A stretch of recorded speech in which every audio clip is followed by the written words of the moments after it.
Hello, everyone. It's Richard Fink, a lawyer specializing in workers' compensation law.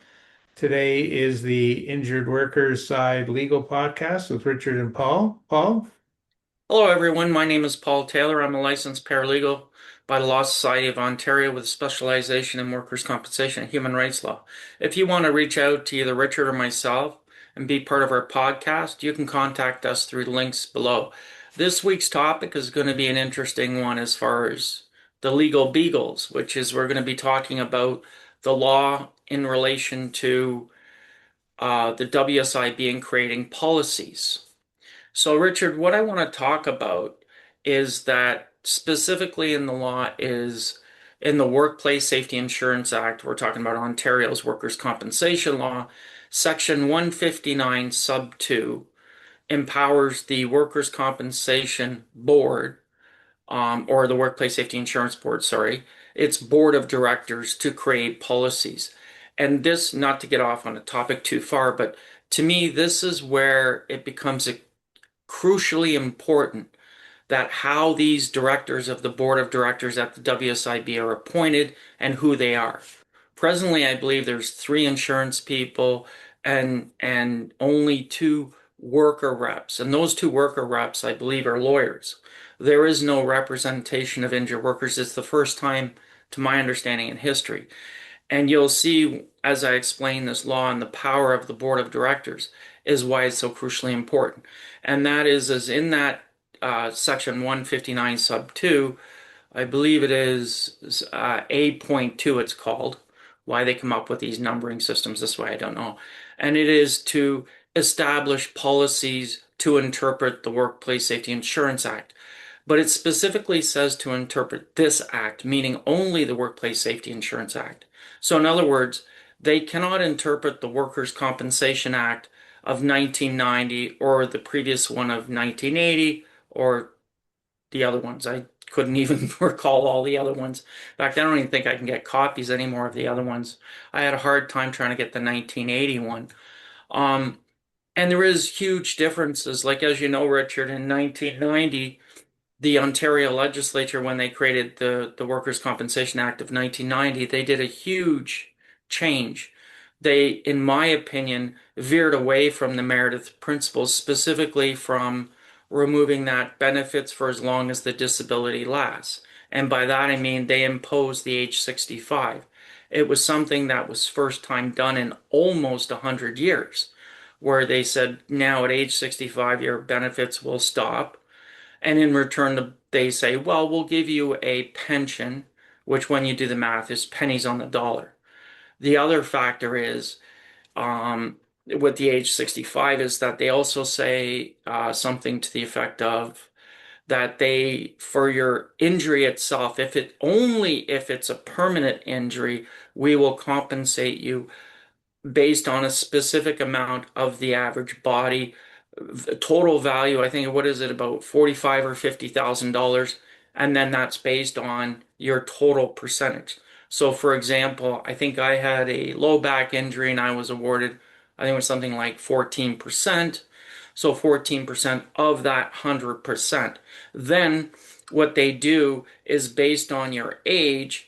45, I think it is the base. So every year younger than 45, they add like $1,000 or $2,000, and every year older, they deduct. So it's all based on age for your loss of earnings benefits and your NEL, which is your payment for your injury kind of thing. The big thing that concerned me is the laws that they had previously made policies to interpret them. Now I've noticed since about 2020, maybe a bit earlier, the board of directors at the WSIB rewrote a lot of the policies. And obviously the biggest one was the return to work policies.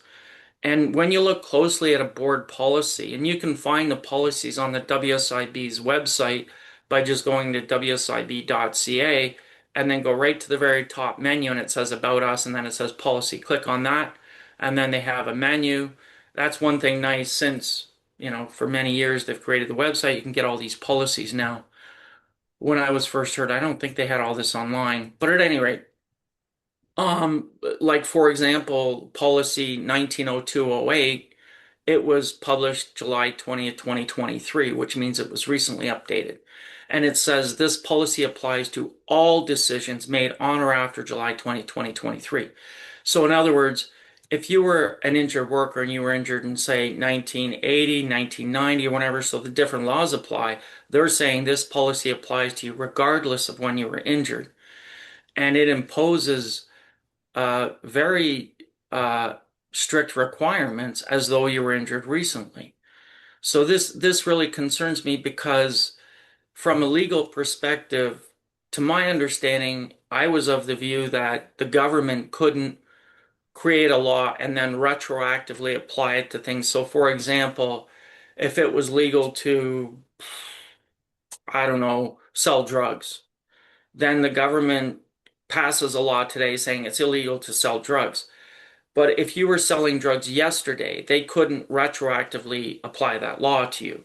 And that is true, but I've found that it doesn't really sort of apply to administrative stuff like this, which is, in my opinion, somewhat disturbing.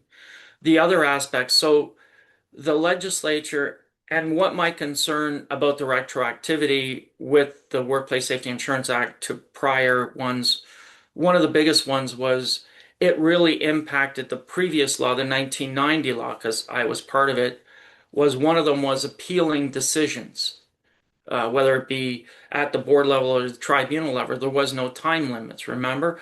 And then they imposed this blanket thing. Everybody has to appeal the decisions by June 1st, I think it was. They gave you 6 months. They never notified anybody, which bothered me. But this to me was, I don't think that was fair. I don't. I don't think it's fair because I don't think they looked at when the legislature imposed time limits on appeals, who it really impacted. They're treating this like any other area of law. They're forgetting that principle that Meredith said, that to provide compensation to a worker so that way he doesn't become or she doesn't become a burden to his family, his friends, but most importantly to society, I say taxpayers. Because when this system fails, workers become unable to work. They have to go on to social assistance programs, welfare, other programs, housing programs, things like that. Or in most cases, they end up homeless. And there was one study done in Toronto that found, I think it was 58% of the homeless indicated that they had a work injury or were injured workers. To my knowledge, I don't think there was any more research done on this aspect, and I find it very fascinating as to the impact of the law and these policies on injured workers to measure it. So, in looking at this section of law and how the board is responding with these changes in policies, it really concerns me because I don't believe it's being very fair. Like in this one policy I quoted, it doesn't even reference the Former Workers' Compensation Act at all. It does reference the Human Rights Code, which I find ironic because as soon as when you mention the Human Rights Code to the decision makers at the board, they basically just say, we just follow the policy. What do you think of that, Richard? Well, the board's ability to do what policies they want was raised in a WSIA decision, which is 1052/22, which was decided 2 years ago.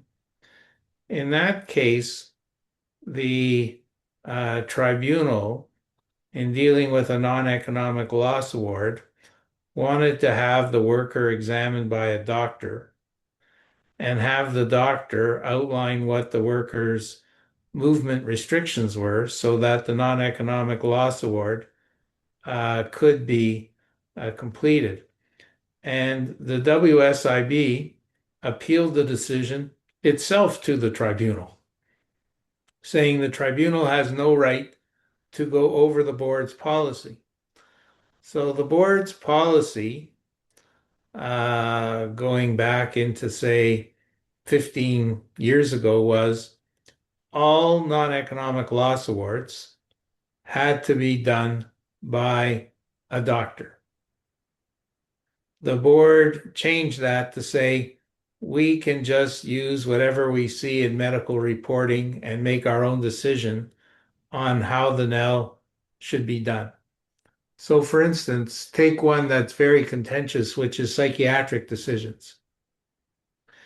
If you look at tribunal decisions that are reported, you'll see a decision on a psychiatric NEL. About 1 out of 20 decisions deals with a psychiatric NEL.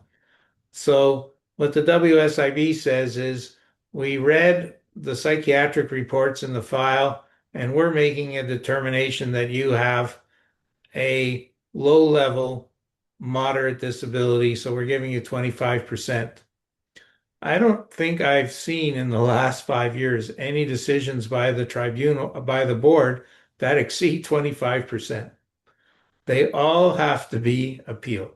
So they're saying we're giving you a 25% now, which is $12,500, say, and it's not the money at stake. It's the fact that if you have a 25% now, you're good to go back to work.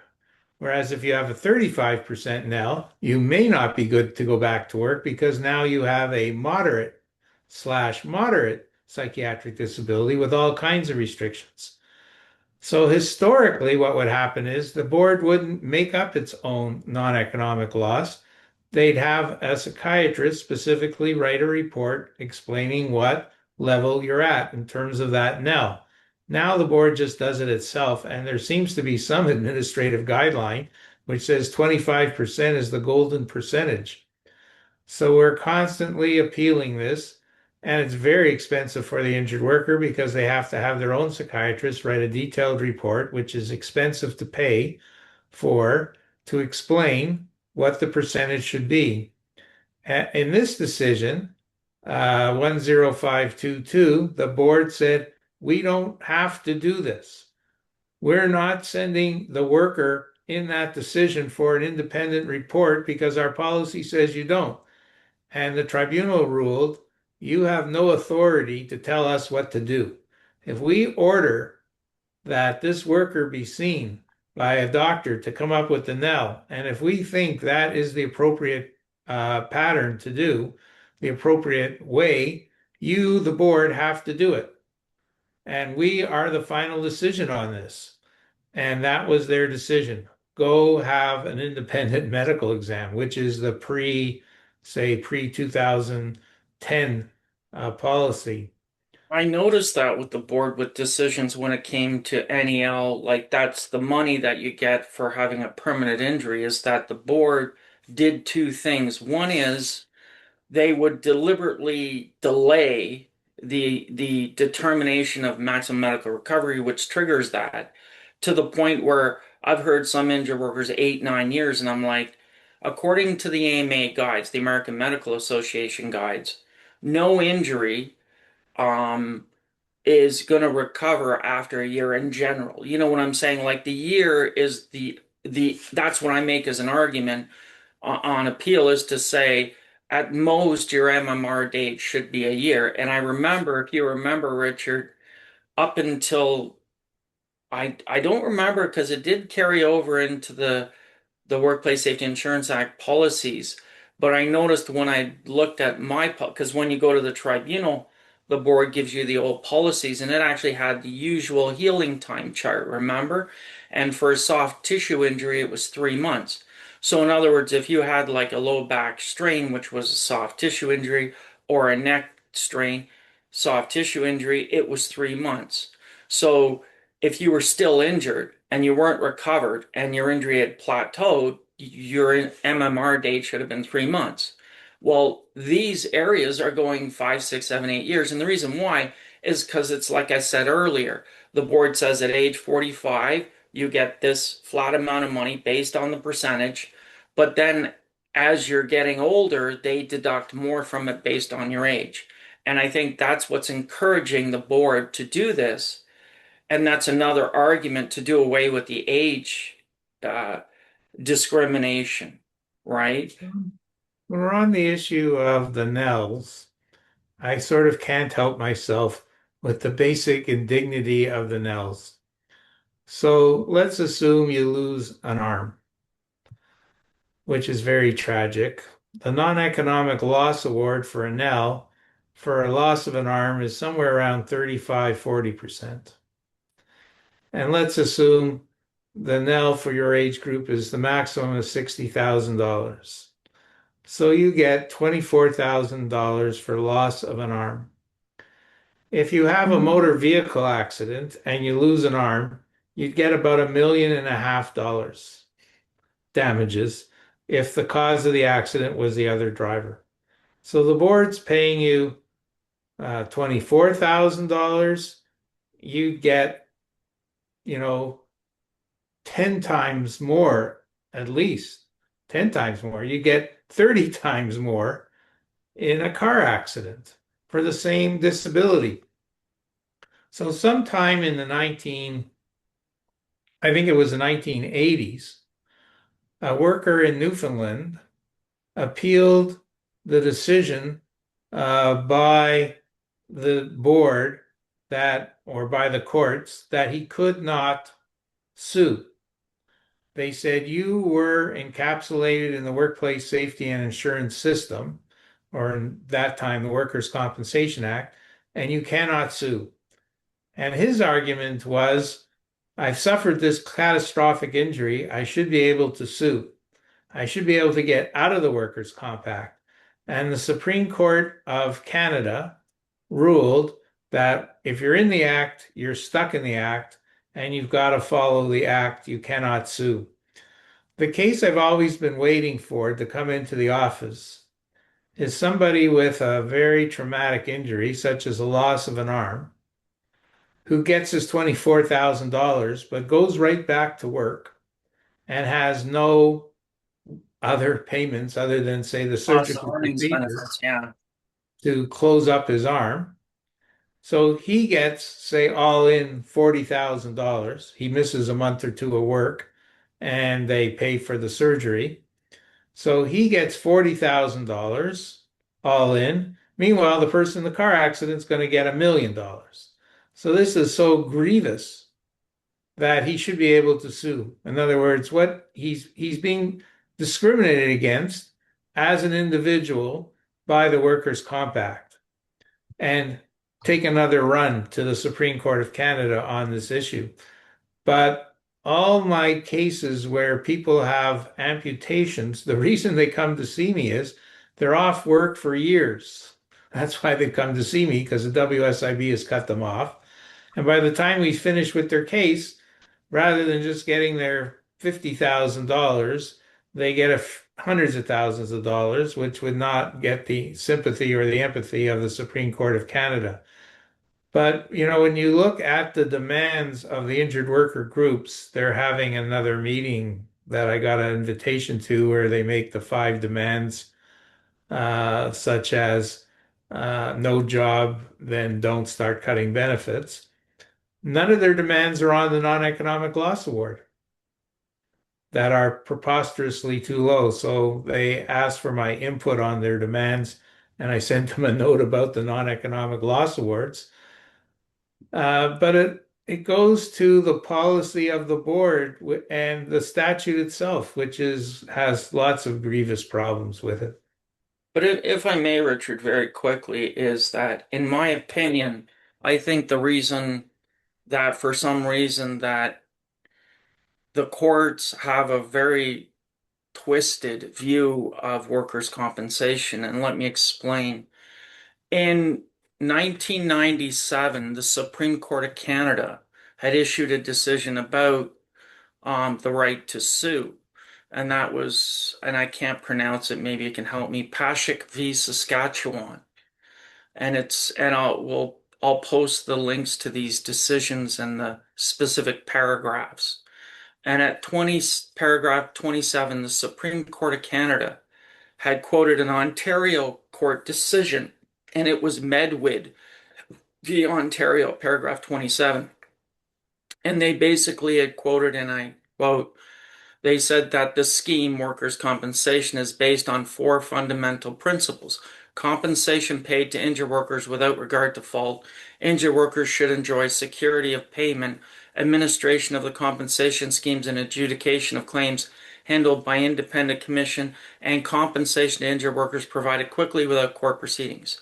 Of course, it's missing the one disability or payments for benefits for as long as the disability lasts. But my point to this is the Supreme Court, when they were analyzing this decision, they committed a serious error. In fact, or law, I don't know. Because Medwid was issued in 1988. And at that time, if a worker was injured, they were paid benefits for as long as their disability lasted. They had everything that says and more. Then 2 years later, the legislature, as I explained earlier, changed that and went completely away from the Meredith purpose and principles.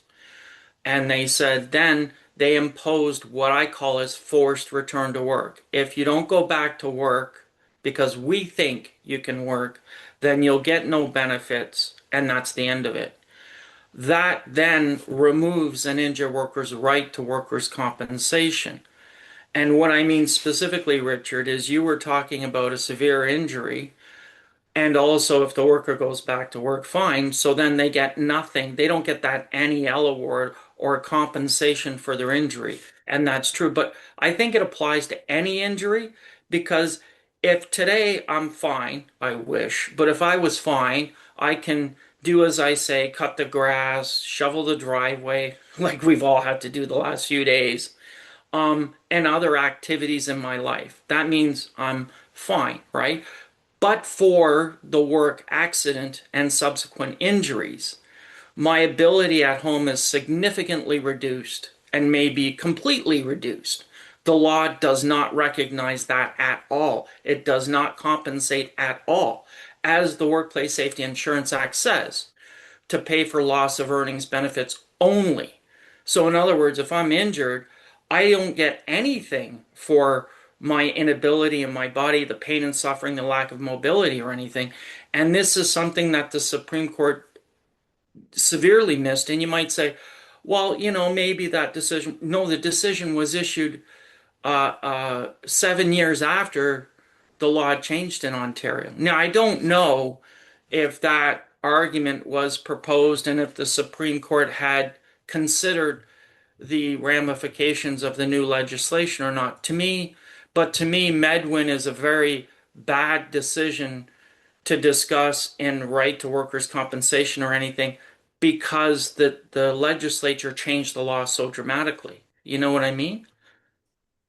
Well, I think the basic problem is rather than the government trying to seek justice for injured workers, they are after keeping the costs down for employers. So obviously, the change to the NEL awards, when they changed the policy from doctors having to do the analysis to the case manager having to do the analysis, was clearly an attempt to reduce the costs. Whereas if you had your doctor do the analysis, the doctor would try and be fair as opposed to trying to get the minimum. And one can see that in the psychiatric non-economic loss awards. The other thing that I see when I'm talking to prospective clients is I'd say about 20% of the people that call me complain about the non-economic loss awards. Then I start asking them questions how the rest of their case is doing, and oftentimes it's not doing very well. And yet it's a non-economic loss award that grabs their attention. So I what think we it's because it's a real slap in the face to say, we yes, think as the Ontario legislature, when you get injured, you as a person, as a human being, aren't worth anything. Your total body, if you died in theory, is only worth, I think, what is it, 55 or $60,000. That's yes. it. You know, and I think that like the critics would, or the proponents to me, or critics to me would say, well, wait a minute, you're forgetting, well, if they're dead or something or unable to work, they get loss of earnings benefits. And I think it's this whole since about the 1990s, the government and the compensation and proponents have been using very deceptive logic arguments to deprive people of their lawful right. And it goes back hundreds of years to the point of, do people, when they're injured, have a right of redress? Like, whatever. And it goes back to Blackstone, who says, for every injury, we have a right of redress. And I would argue today in modern times, the Charter instills that value in not just the Charter itself and the Constitution, but Professor Paul Daly is often cited. I believe it was the Dory case, which was a lawyer who was fighting against a judge. I mean, it was quite interesting case, but what came out of that was all decisions, including case managers, the WSIB Services Department appeals decisions, and the tribunal must instill charter values, meaning you don't have to make a charter argument for that decision to be non-compliant with the charter. It's quite interesting. So, I mean, I would argue that is it the policy that sets the base amount for the NAL award, Richard, or is it the law? I can't remember. Well, the base amounts are the law, and then the policy is to use the AMA guides. But I mean And the base amount of the 54 or 55,000 or whatever it is. that's in the statute. So, I mean, in theory, and I'm not trying to generate more work, one could, uh, if I received X amount of dollars, I could, in theory, argue and say that it violates the charter based on this set amount, because I would be curious as to how they came to that amount. And I can almost guarantee if you look at Hansard, which is the transcript of the legislature when the Workplace Safety Insurance Act was passed, or previously the 1990 Workers' Compensation Law, it wasn't discussed as to the reasoning for this base amount. Well, if you go back to the 1990 when the NEL started, let's assume the amount was $40,000 as the maximum NEL. And let's assume in a car accident, if you lost your arms and your legs, you would get 200,000. So the NELs were, say, a fifth of what you get in litigation. So the argument was, well, there's no fault system, so you shouldn't get as much as you get in a car accident because there's fault at stake. So we'll give you a fifth or a fourth of what you'd get in a car accident. But the courts have quadrupled the amount that you get in a car accident, and the WSIB's amount has gone up according to the cost of living. So the WSIB's amount has gone up to 60,000, which is, say, a 50% increase, and the courts have gone to 1,000% increase. So why have the courts found that human life is worth way more, but the WSIB has not, or the Ministry of Labor has not? And you can see that in the age 65 rules, which the Minister of Labor said he'll think about it. They should have been thinking about this years ago. Their primary focus is saving money. Let me just do one last issue before we come to a close, which is medical marijuana. So there is no policy on medical marijuana up until I think it's 2019. If you wanted the WSIB to pay for medical marijuana, you would have your family doctor write a note saying this person would benefit from medical marijuana. Mostly the WSIB would reject it, but they had no policy. So you could go to the tribunal and they'd award you medical marijuana if there was medical support. 2019, they put in a policy making it practically impossible to get medical marijuana. You have to show no other drugs will be effective. You have to show that you never abused drugs in the past. It goes on and on and on. You have to have expert medical opinion explaining why you need medical marijuana. It's very unusual now for anyone to get medical marijuana since 2019. And this is a change in policy. Even if you're trying to get paid the medical marijuana from before 2019, the WSIB will still reject it. And you end up at the appeals tribunal. The cost of hiring a lawyer starts to become the cost of the actual medical marijuana. So I have to leave today's podcast with the problem isn't just that the WSIB tightens the law when they pass new policies as opposed to trying to expand the generosity of the law. The policy is let's pay less. So on that, I'd like to close and wish everyone a nice week, and we'll be back next week. Take care. Bye, everyone.